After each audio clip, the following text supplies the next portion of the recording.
Hello students, welcome to ATP star the super learning platform. तो guys, आज के session के अंदर हम डिस्कस करने वाले हैं how to crack NTSC in 5 months. 5 महीने में हम कैसे एनटीएससी क्रैक कर सकते हैं, क्या हमारी स्ट्रेटेजी होनी चाहिए, किन किन टॉपिक्स पर हमें ज़्यादा फोकस करना चाहिए, कहाँ से ज़्यादा क्वेश्चन आते हैं। आज के सेशन के अंदर हम सब कुछ डिस्कस करने वाले हैं, ठीक है। तो चलिए हम अपना इंटरेस्टिंग सा सेशन शुरू करते हैं। अगर उससे पहले अभी तक आपने हमारे चैनल को सब्सक्राइब नहीं किया है तो जल्दी से यार एटीपी स्टार एनटीएससी को सब्सक्राइब करो and do not forget to press the bell icon, तभी तो आपको सारी इंटरेस्टिंग वीडियोस की नोटिफिकेशन मिलेगी, ठीक है। तो चलिए हम शुरू करते हैं कि यार एनटीएससी को 5 महीने के अंदर हम कैसे प्रिपेयर कर सकते हैं, ठीक है। तो चलिए सबसे पहले है यार कि एनटीएससी के लिए हमें राइट स्ट्रेटेजी क्यों अपनानी चाहिए। तो सबसे पहले अगर मैं बात करूं, आपको ये सब कुछ पता होगा एनटीएससी के बारे में कि एनटीएससी होता क्या है, ठीक है।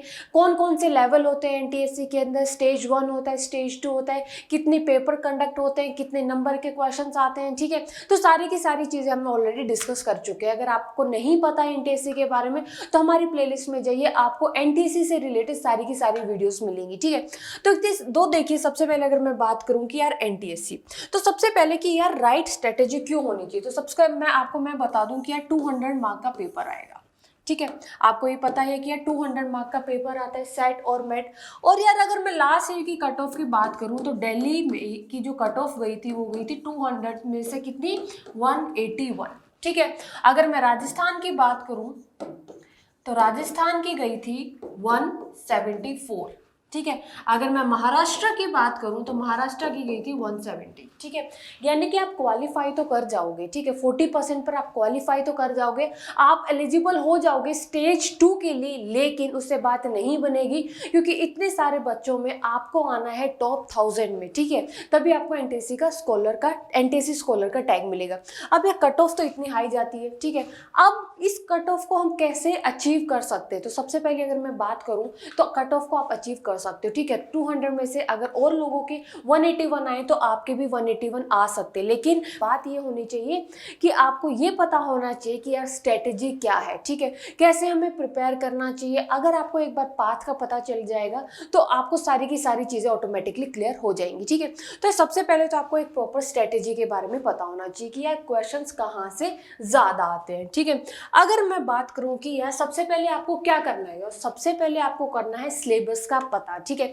मैं ऑलरेडी वीडियो बना चुकी हूँ कि कौन कौन सा सिलेबस है, ठीक है, कहाँ से टॉपिक से ज़्यादा क्वेश्चन आते हैं, मैं आपको ऑलरेडी बता चुकी हूँ। अगर आपने वो वीडियो नहीं देखी है तो जल्दी से हमारी प्लेलिस्ट में जाइए, आपको सारी की सारी वीडियोस मिलेगी, ठीक है। तो अगर मैं बात करूँ सिलेबस की तो सबसे पहले आपको क्या पता होना चाहिए, सिलेबस पता होना चाहिए कि एनटीएससी में क्या सिलेबस है, ठीक है। जो एनटीएससी का क्या सिलेबस है, तो सबसे पहले अगर मैं बात करूं 9th और 10th, ठीक है, 9th क्लास का और 10th क्लास का आपका सिलेबस आता है। तो देखिए बहुत सारे बच्चों को 9th क्लास में बिल्कुल भी नहीं पता होता कि यार एनटीएससी होता क्या है। मैक्सिमम बच्चों को जो एनटीएससी के बारे में पता चलता है वो 10th क्लास में पता चलता है, ठीक है। तो बहुत सारे बच्चे ये सोचते हैं कि यार अभी तो 1 साल चला गया, क्या मैं अब क्रैक कर सकता हूँ। तो आप बिल्कुल क्रैक कर सकते हैं, 5 महीने के अंदर आराम से एनटीएससी को क्रैक कर सकते हैं। तो अगर आपको बिल्कुल भी टेंशन लेने की ज़रूरत नहीं है कि अगर आपने 9th आपकी बर्बाद हो गई है, ठीक है, जो 9th आपने मस्ती में निकाल दी, तो टेंशन लेने की बिल्कुल भी ज़रूरत नहीं है। अगर आप अभी से प्रिपेयर करना शुरू करोगे तो आप डेफिनेटली अचीव कर लोगे अपने ड्रीम को, ठीक है। तो सबसे पहले तो किसके बारे में बात पता होनी चाहिए, आपकी सिलेबस की है। 9th और 10th का सिलेबस आता है, ठीक है। आपके दिमाग में आ गया कि चलो ठीक है 9th का सिलेबस ये है, 10th का सिलेबस ये है। उसके बाद आपने क्या करना है, एनालिसिस करना है, ठीक है। एनालिसिस किसका, एनालिसिस करना है प्रीवियस ईयर क्वेश्चन पेपर का। अब ये प्रीवियस ईयर क्वेश्चन पेपर आपको कहाँ मिलेंगे, आपको मिलेंगे हमारे टेलीग्राम चैनल पर, ठीक है। तो आप हमारे टेलीग्राम ग्रुप से जुड़िए, वहाँ पर आपको सारे के सारे प्रीवियस ईयर क्वेश्चन मिल जाएंगे, ठीक है। तो आपने क्या करना है, हमारे टेलीग्राम ग्रुप से जुड़ना है, वहां से आपने प्रीवियस पेपर निकालना है और आपने करना है एनालिसिस, ठीक है। एनालिसिस करके आपको क्या पता चलेगा, आपको ये पता चलेगा कि यार जैसे रीजनिंग है, ठीक है, मैथ है, मैथ के पेपर में 100 मार्क का पेपर आता है और 100 रीजनिंग के क्वेश्चन आते हैं। लेकिन आपको पता चलेगा कि कभी कभी ना मैथ से भी क्वेश्चन पूछे जाते हैं, यानी कि कभी परसेंटेज से क्वेश्चन पूछ लिया या फिर कभी प्रॉफिट लॉस से क्वेश्चन पूछ लिया, ठीक है। ये कहाँ पर पूछे जाएंगे, आपके मैथ में ही पूछ जाते हैं, ठीक है। तो ये कैसे पता चलेगा आपको, ये एनालिसिस से पता चलेगा। अगर आप जस्ट सपोज एक जो PYQ है, कोई भी किसी भी स्टेट का, just suppose you belong to Delhi, ठीक है, आप दिल्ली से हो तो आप दिल्ली का प्रीवियस ईयर निकाल लो, ठीक है। आप वहाँ से अटेम्प्ट करना शुरू करो, आप उससे आपको ये पता चलेगा कि यार जैसे 200 क्वेश्चन है तो आपके 200 क्वेश्चन में आपके मैथ में आपके हुए 70 क्वेश्चन और सेट में आप कर पाए 60 क्वेश्चन, ठीक है। तो आपको ये पता चल जाएगा कि कुछ तो तैयारी मेरी है, ठीक है, मैं बिल्कुल भी शून्य नहीं हूँ। लेकिन मैं अब ये मेरे टॉपिक्स हैं, ये मेरा इंटरेस्टिंग टॉपिक है, आपको पूरी की पूरी एनालिसिस हो जाएगी। चलो ठीक है, 50% तो मैं NTSC में स्कोर कर लूँगा, ठीक है, क्योंकि आपकी जो भी प्रिपरेशन है, जो 9th और 10th में जो आपने स्कूल लेवल पर पढ़ा है, उससे आपको एक पेपर देने के बाद ये पता चलेगा कि यार 50% तो मैं सोल्व कर लूँगा, ठीक है। अब बात आई 50% की, तो 50% पूरी तैयारी करने के लिए आपकी हम बैठे हुए हैं, ठीक है। आपको बिल्कुल भी टेंशन लेने की जरूरत नहीं है। हमारे चैनल को सब्सक्राइब कीजिए और आप हमारे टेलीग्राम ग्रुप से जुड़िए, वहाँ पर डेली आपको क्विज भी मिलती है, ठीक है। वहाँ पर आपको क्विज मिलती है, वहाँ पर जब आप क्वेश्चन अटेम्प्ट करते हो तो आपको ये पता चलता है कि आप कहाँ पर स्टैंड करते हो, ठीक है। अब आपने देना है एक रेलिवेंट टेस्ट, ऑलरेडी मैं बता चुकी हूँ, चाहे आप कोई भी टेस्ट दे सकते हो, ठीक है, जहाँ पर भी आपको अच्छे से अवेलेबल हो जाए, या फिर सबसे अच्छा होगा अगर आप प्रीवियस ईयर क्वेश्चन दोगे, ठीक है। तो आपको आप पता चल जाएगा कि यार 200 क्वेश्चन में से अगर मैं 70% 60% अगर मैं लेके आ रही हूँ तो इसका मतलब मेरे को थोड़ी सी मेहनत और करने की ज़रूरत है। अगर मेरे को प्रॉपर स्टडी मटीरियल मिल जाए या फिर मेरे को प्रॉपर गाइडेंस मिल जाए तो मैं NTSC क्रैक कर लूँगी, ठीक है। तो अगर आपने ये सोच लिया है कि यार मुझे NTSC देना है तो समझ लो आपने अपना 100% देना है, ठीक है, ठीक है। तो ये था आपका कि एक बार तो आपने आउटलाइन लेनी है, NTSC के बारे में जानना है, एक प्रीवियस क्वेश्चन पेपर देके आपने देखना है कोई भी स्टेट का, चाहे आप दिल्ली के हो, राजस्थान, महाराष्ट्र, हरियाणा, उड़ीसा, कहीं का भी क्वेश्चन पेपर आप लेके देख सकते हो, ठीक है।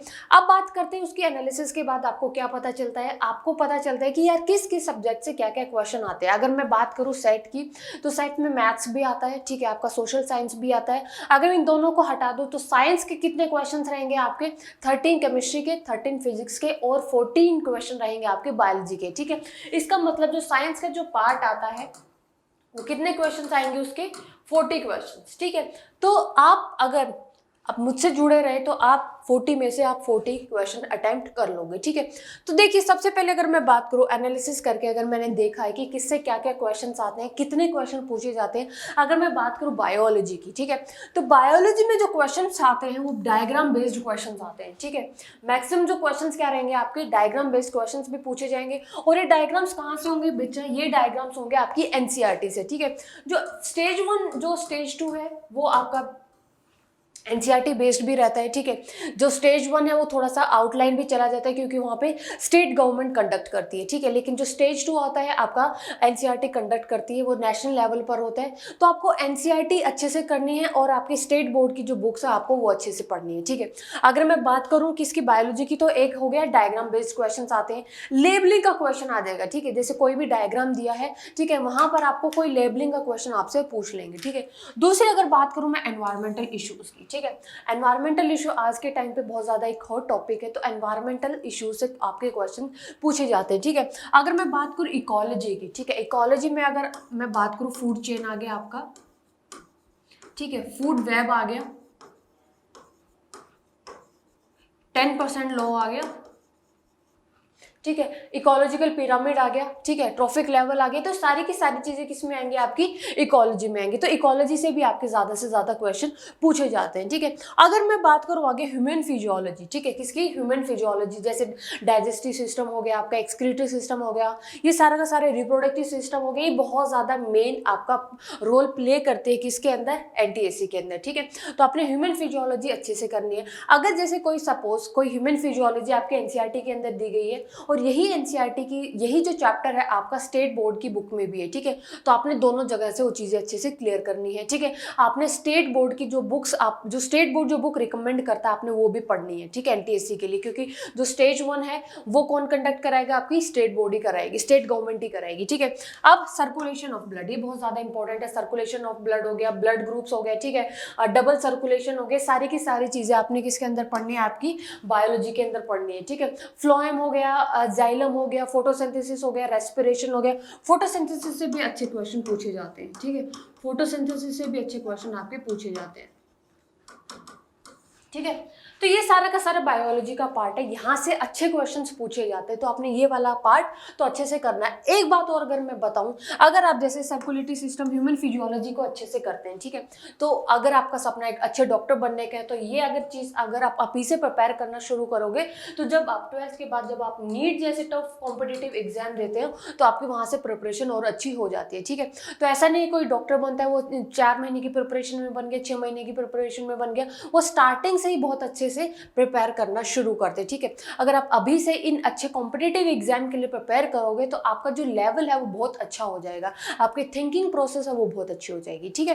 तो ये सारा का सारा पार्ट है। और एक प्रॉफिट की बात क्या रहेगी, जब आप एनटीएससी प्रिपेयर करोगे तो आपको जो बोर्ड है वो बिल्कुल आसान लगेगा, क्यों? क्योंकि ह्यूमन फिजियोलॉजी हो गया, ठीक है, आपका एनवायरमेंटल इश्यूज हो गए, आप डायग्राम पे की प्रैक्टिस करोगे, तो ये किसका है? आपके 10th बोर्ड एग्जाम में आने हैं, ठीक है। तो ये था आपका बायोलॉजी का part.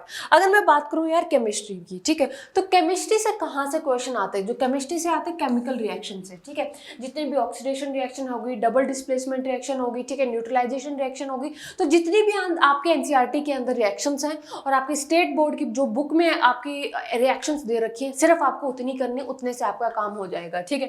Carbon and its compound, जो कार्बन एंड इट्स कंपाउंड जो ऑर्गेनिक केमिस्ट्री का एक बहुत अच्छा बेस है, मतलब कार्बन एंड इट्स कंपाउंड के बिना ऑर्गेनिक केमिस्ट्री कुछ है ही नहीं, ठीक है। तो एनसीईआरटी के अंदर इस टाइम आपका सिलेबस थोड़ा सा कम हो गया, जिसके अंदर कार्बन एंड इट्स कंपाउंड का जो वेटेज है वो कम कर दिया है, लेकिन आपका एनटीएससी में बहुत अच्छे क्वेश्चन इसके अंदर पूछे जाते हैं, ठीक है। और थोड़ा सा आपको बाहर पढ़ना पड़ेगा, इसके अंदर आपको नोमेनक्लेचर और इसकी रिएक्शंस आपको अच्छे से पढ़ने पड़ेंगे, कार्बन एंड इट्स कंपाउंड, ठीक है। तो ये कार्बन एंड इट्स कंपाउंड बहुत इंपॉर्टेंट चैप्टर है, ठीक है। एसिड बेस एंड सॉल्ट की जितनी भी रिएक्शंस है, ठीक है, जितने भी रिएक्शंस आपको अच्छे से करने हैं, लिख कर प्रैक्टिस करनी है। तो अगर आप केमिकल रिएक्शंस पढ़ लेते हो अच्छे से, तो आपकी जो एसिड बेस एंड सॉल्ट्स की रिएक्शंस है, ये सारी की सारी रिएक्शन आपकी अच्छे से हो जाएंगी, ठीक है। रिएक्टिविटी सीरीज आपको बहुत अच्छे से पढ़नी है, ठीक है। रिएक्टिविटी सीरीज में जितने भी एलिमेंट्स का ऑर्डर है वो आपको बहुत अच्छे से करना है। अगर आपने रिएक्टिविटी सीरीज कर लेना, तो इसका मतलब आप जितनी भी रिएक्शंस है एसिड एंड बेस सॉल्ट्स की, कि वो उसके साथ रिएक्ट करता है, एसिड उसके साथ रिएक्ट क्यों नहीं करता है, सारी की सारी चीज़ आपको अच्छे से समझ में आ जाएगी, ठीक है। और मोल कॉन्सेप्ट से अगर आपने यहाँ पर पढ़ ले, तो आपके जो न्यूमेरिकल्स हैं, आपके यहाँ पर आपने न्यूमेरिकल्स को अच्छे से प्रैक्टिस करना है। अगर आपने मोल कॉन्सेप्ट समझ में लिया, तो 11th की जो केमिस्ट्री का जो फर्स्ट चैप्टर है मोल कॉन्सेप्ट ही आपको अच्छे से समझ में आ जाएगा, ठीक है। तो एनटीएससी को क्रैक करना इतना टफ नहीं है, लेकिन आपको इतना पता होना चाहिए कि यार एनटीएससी को मैं कैसे अप्रोच करूँ, ठीक है, क्या प्रॉपर स्ट्रेटेजी होनी चाहिए, कैसे मैं प्रिपरेशन को करूँ, तो आपको डेफिनेटली आप उस अपने गोल को अचीव कर सकते हो और आप एक एनटीएससी स्कॉलर कहलाओगे, ठीक है। अब मैं बात करती हूँ यार फिजिक्स की, ठीक है। आपको फिजिक्स थोड़ी सी टफ लगती है, ठीक है, क्योंकि स्टार्टिंग में आप 9th से 10th में आते हो, तो आप देख के न्यूमेरिकल डर जाते हो कि यार कैसे कैसे न्यूमेरिकल है, भयंकर न्यूमेरिकल है। तो घबराने की बिल्कुल भी जरूरत नहीं है। मैं देख के आपको बताती हूँ कि फिजिक्स में आपकी क्या अप्रोच होनी चाहिए। देखो, फिजिक्स में जो मैक्सिमम जो पार्ट है आपका ये, अगर आपने ये कर लिया, तो इसका मतलब आपकी जो 80% है फिजिक्स कंप्लीट होगी, ठीक है। इलेक्ट्रिसिटी, मैग्नेटिज्म, लाइट और ह्यूमन आई में जितने मायोपिया, हाइपरमेट्रोपिया, स्ट्रक्चर वगैरह है, आपने यहाँ कर लिया, तो इसका मतलब आपकी फिजिक्स कितनी परसेंट हो जाएगी? 80% आपकी फिजिक्स हो जाएगी, ठीक है। तो फिजिक्स में आपके ये चैप्टर्स हैं जहाँ पर मैक्सिमम क्वेश्चंस पूछे जाते हैं, ठीक है।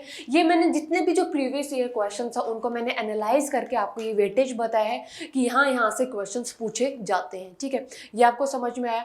अब देखिए, आपको सिलेबस पता चल गया कि यहाँ से क्वेश्चन आते हैं, आपको ये भी पता चल गया, तो इस चीज़ का बेनिफिट क्या होगा? इस चीज़ का ये बेनिफिट होगा, जब आप प्रिपरेशन करना शुरू करोगे, जब आप इलेक्ट्रिसिटी चैप्टर को पढ़ रहे होगे, तो आपके दिमाग में ये क्लिक करेगा कि यार इलेक्ट्रिसिटी मेरे को अच्छे से पढ़ने की ज़रूरत है, क्योंकि यहाँ से क्वेश्चन आते हैं, ठीक है। तो जहाँ से क्वेश्चन आते हैं आपको पक्का से पक्का पता होना चाहिए। आप वहाँ पर क्वेश्चन आते तो आप वहाँ ज़्यादा कंसंट्रेशन से पढ़िए, वहाँ ज़्यादा न्यूमेरिकल्स की प्रैक्टिस करिए, ठीक है। फिजिक्स में आपको अच्छे से जो पढ़ना है वो है न्यूमेरिकल्स, ठीक है। न्यूमेरिकल्स की आपको बहुत ज़्यादा प्रैक्टिस करने की ज़रूरत है, ठीक है। अब तो देखिए, अब क्या है कि यार मेरे को पता चल गया कि ये सिलेबस है, ठीक है, मेरे को यहाँ से प्रिपेयर करना है। आपको बुक्स मैंने बता दिए हैं, आपको नहीं पता जो बुक्स, वो आप एनटीएससी की हमारे एटीपी स्टार एनटीएससी पर जाइए, वहाँ पर प्लेलिस्ट में आपको जो बुक्स हैं सारी की सारी चीज़ें आपको मिलेंगी, ठीक है। ज़्यादा से ज़्यादा आपको ज़्यादा सोर्स इकट्ठा करने की ज़रूरत नहीं है, आपने सिर्फ रेलिवेंट चीज़ें ही पढ़नी जो जिससे आपका एनटीएससी क्लियर हो जाए और आपके बोर्ड्स के मार्क्स तो अपने आप ही इंप्रूव हो जाएंगे, ठीक है। तो जैसे ही आपको पता चल गया, अब आपने क्या करना है, जैसे आप बोर्ड की प्रिपरेशन करते करते हो, ठीक है, आप 10th में हो तो आप बोर्ड देते हो, ठीक है। तो देखिए आपका ये जो एग्जाम है एनटीएससी का जो स्टेज 1 है वो दिसंबर के आसपास होता है, ठीक है, दिसंबर फर्स्ट वीक या सेकंड वीक में होता है, ठीक है। तो आप यहाँ पर आपको टेंशन है कि यार आपको 2-3 महीने में के बाद आपके बोर्ड्स होने, तो यार जब बोर्ड्स और एनटीएससी का सिलेबस ही सेम है तो आपको कंफ्यूज होने की क्या जरूरत है, ठीक है। बहाने क्यों ढूंढना है यार, पता नहीं मेरे बोर्ड्स में कम मार्क्स आएंगे अगर मैं एनटीएससी में घुस गया, तो आपने को एक्सक्यूज बिल्कुल भी नहीं देना है, ठीक है। अगर आपने सोच लिया तो इसका मतलब वहीं पर आपने करना शुरू करना है, ठीक है। तो जैसे ही आपने सिलेबस के बारे में पता चला, आप प्रिपरेशन करते हो बोर्ड के, तो आपने क्या करना है, पीवाईक्यू लगाने हैं, प्रीवियस ईयर क्वेश्चंस लगाने हैं, ठीक है। मैंने एनालिसिस तो आपको करके दे दिया है, पीवाईक्यू लगाने हैं, अपना टाइम सेट कीजिए, आराम से पीवाईक्यू लगाइए। और अगर आपको पीवाईक्यू ढूंढने में अगर प्रॉब्लम हो रही है तो आप हमारे टेलीग्राम ग्रुप से आप जुड़ सकते हैं, ठीक है। तो ये सारी की सारी प्रॉपर स्ट्रेटेजी है कैसे आप प्रिपरेशन कर सकते हो, कहाँ कहाँ से चीज़ें आपने करनी है, कहाँ से सेट पढ़ना है, कहाँ से आपको मैथ पढ़ना है, ठीक है। और सेट यानी कि आपका सेट के अंदर साइंस की जितनी भी जो जिम्मेवारी है वो हमारी है, ठीक है। तो आपको बिल्कुल भी टेंशन लेने की ज़रूरत नहीं है, ठीक है। पूरी की पूरी चीज़ें आपकी अच्छे से होंगी, कहाँ से पढ़ना है, क्या पढ़ना है, ऑलरेडी मैं आपको बता चुकी हूँ। अगर आपको डेली क्विज देनी है, ठीक है, अगर आपको ये एनालाइज करना है कि यार मैं कहाँ स्टैंड करता हूँ, मेरे कहाँ कितने क्वेश्चंस ठीक हो रहे हैं, ठीक है, मेरे को 9th का कितना याद है, मेरे को 10th का कितना याद है, अगर आपको अपने आप को एनालाइज करना है तो हमारे ग्रुप टेलीग्राम ग्रुप से आप जुड़ सकते हैं। वहाँ पर आपकी डेली प्रैक्टिस होती है, ठीक है, वहाँ पर डेली क्विज कंडक्ट होती है जहाँ से आप अपने लेवल का पता लगा सकते हैं, ठीक है। तो जो स्टेप्स हैं, स्टार्टिंग के जो स्टेप्स डेफिनेटली थोड़ा सा डिफिकल्ट होने वाले हैं, क्योंकि आप अगर अपनी प्रिपरेशन अगर आपकी एक बार पेस पकड़ जाती तो आगे कोई भी आपको डिफिकल्टी आप फेस नहीं करोगे, ठीक है। तो आई होप आपको ये वीडियो पसंद आई होगी और आपके अंदर पूरा का पूरा जोश भर गया होगा कि हाँ मुझे अब एनटीएससी स्कॉलर बनना है, ठीक है। तो ऐसे ही अच्छी अच्छी इंटरेस्टिंग वीडियोस हम आपके लिए लेके आते रहेंगे। तब तक अपना ध्यान रखिए, घर पर रहिए, पढ़ते रहिए, मुस्कुराते रहिए। Thank you so much, take care.